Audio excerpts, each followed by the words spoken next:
એક દી રાજકોટમાં એક ભાઈ મને કે અરે ધીરુભાઈ કે હું ચાહક છું તમારો આ બાજુમાં જરૂર બપોરનું ટાણું મારા હમ જમીન જાઓ.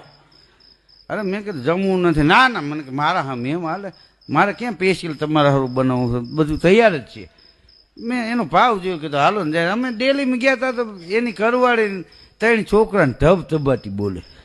બોલો કે આ ધીરુભાઈ સરવૈયા શાંતિ રાખો હું બાતો. અરે બાઈ કે જુઓ ને મારા છોકરાએ ને તમારા છોકરાએ ભેગા થઈને આપણા છોકરાને માર્યો. ઘડીક હું ઝજકી ગયો એમ.